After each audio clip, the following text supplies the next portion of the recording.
so you guys can see in there. It's probably going to shake a little bit.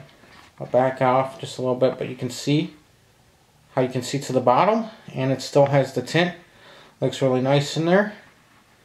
I'll back off a little bit so you can see it really good in that section.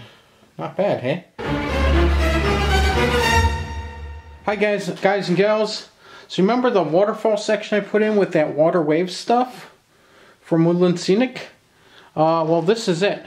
I ripped it out of there, and the reason I ripped it out is you can see that it's starting to change colors. This is the section where I cut that out, where, you know, I had that in there.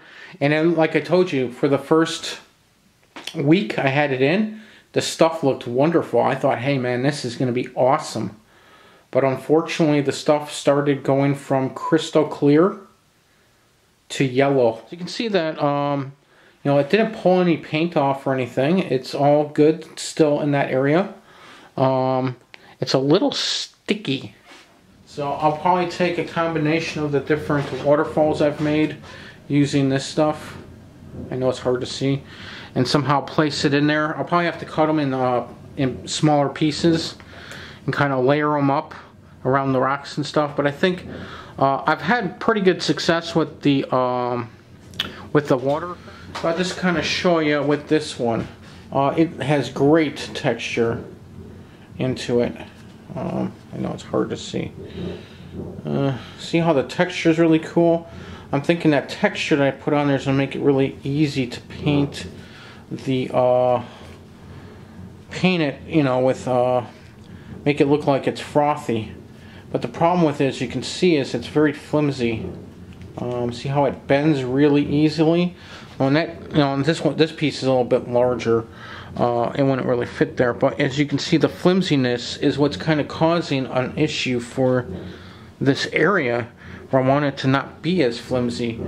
So what I'm trying to do is I've seen a technique where you can take the water effects and just do an outline and then use the same stuff that you pour in here, the realistic water, and make it so that you fill that stuff in the inside, and you can pour it to 1/8 inch thick, where this stuff here is really thin.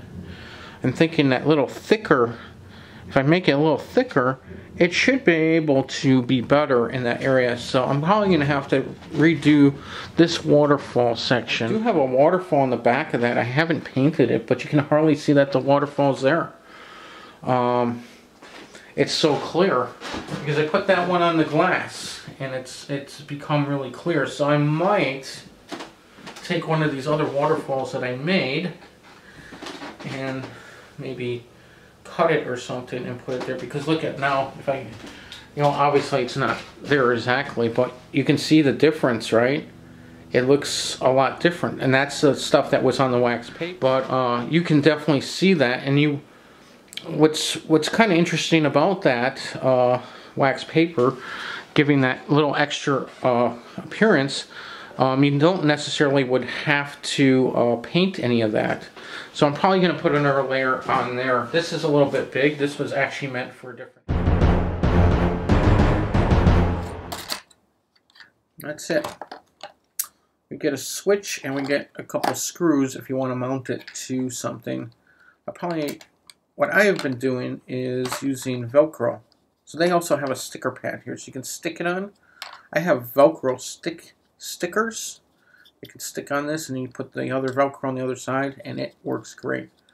So yeah, this just plugs into the little hub, and it just turns it on and off. Nothing too fancy about it, but I gotta say that I'm glad to finally get one, because I was having some problems. I thought I could do it. You know, you think like, well, it's a switch. Do you really need to get a switch?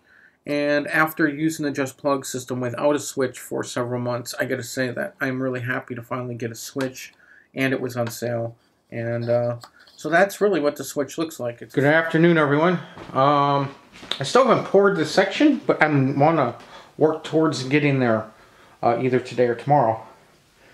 So I do have, this is, you know, this goes through. Water's going to be under here. So I had to show you this. I do have it dammed off, but I did have leakage before when I dammed off, and it didn't works so good. Okay guys, so I'm giving you a view of this chair because that's where that area is going to be over there. And so what I did is I have this metal pan that I've been using for my plaster cloth. You can see it's all that plaster residue. I just took a bag I get from the grocery store, these plastic bags, and I put it over the top of it, and I'm going to put it down here because of this area right here. If anything leaks out, it'll leak onto this area. Okay, so I'm going to give you a quick update. I found a box to be able to put that on, and so this is where it's at. Just in case anything leaks out, I'll leak on here. Of course, if it leaks out, it's going to be a problem for the water area, but at least it won't get all over the... Okay, everyone, we're going to mix our stuff. And then I have a toothpick here, which I have measured out to the 1/8. So I put a little pencil marking on the bottom, so I know that it's under that marker or over that marker, it's too much or too less.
So yeah, it took about 24 minutes to get it fully leveled. I cannot really touch the layout at all because everything that's on the layout is actually keeping it balanced. I'm probably going to have to pour another layer though of this stuff because I originally wanted to go up to a 1/4. We know that this stuff will shrink, that's a fact. But it doesn't necessarily go up to this area up here. Ooh, something got in there. Ooh, yeah. Oop, I see another bubble. There's another bubble here. I am making sure that I'm getting all the little bubbles I see. This one definitely had more bubbles in it than... these other ones had no bubbles at all. But this was a large amount. Everyone, it's been 24 hours since we poured the water. You know, some things I might have not mentioned when I was pouring it. I had to prop the layout up. So let me see if I can. So we can see down here I have a piece of foam, and then even in the back here, if I kind of pan up, I have foam there, and I have it all around the layout. So the layout is actually being, I had to level it off to get the water to level because it was actually going this way. So it seems like the layout's slanting a little bit towards this way. So to get the water to dry level. But it definitely needs to be a little deeper. I want it to go up to the 1/4 marker. And none really, see where the boat landing is? None really ended up even going on that yet, and like I said, the dock is still too high up, and this rock here I planned on being mostly submerged. Some of it's submerged, they come up with another layer, and most of it will probably submerge the next time up. And then this rock here is slightly submerged. I want also the whole thing submerged there, and this rock here, most of it I wanted submerged. Some of it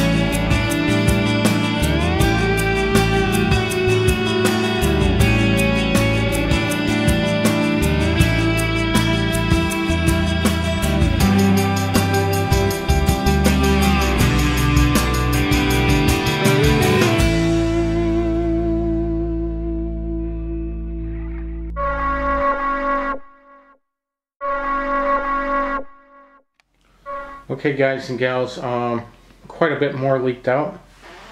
I turned the pan around to see if any more was coming out. The tape didn't really help very much. Okay guys, it's still leaking out. I got some putty. I don't know if it's going to work. It is a mess. I don't know but if I add this stuff, if it will. Good morning everyone. It's been a little over 49 hours now since I poured the second layer of this. And yeah, the light is kind of casting a nice reflection there. See? So I put my hand in front of it. And it looks pretty good. So the first layer that I poured, well, that's actually, so the stuff I did up here in the river, so every fluid ounce I did 3 drops of the Murky, which is this stuff here, the little Murky tint from Woodland Scenic. So this one was 3 drops per fluid ounce.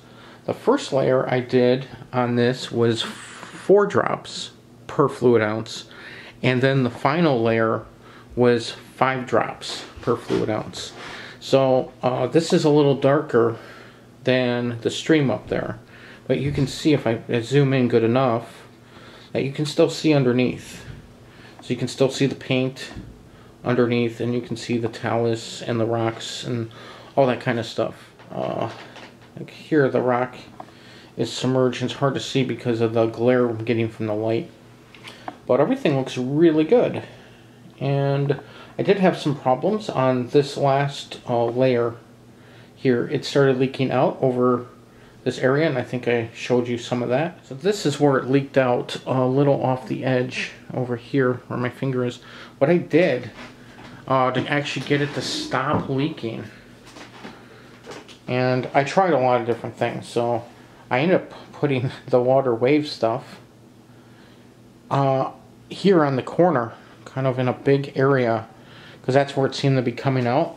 And I put it on wet while that stuff was leaking out, and it did stop it. So if you have a leak, this stuff will actually work. I figured the reason why I tried it, because it's relatively like the same kind of thing. I thought it would think it's the same stuff, and whatever it did with that stuff, it did stop it.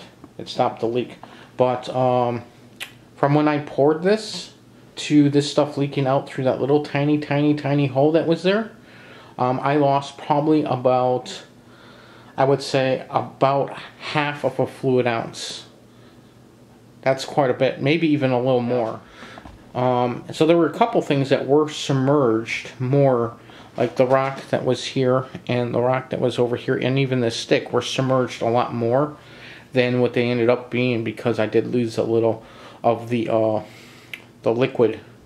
And as you can see, that when I said it was up to the 1/4 marker, it actually ended up being under it because of that leakage out.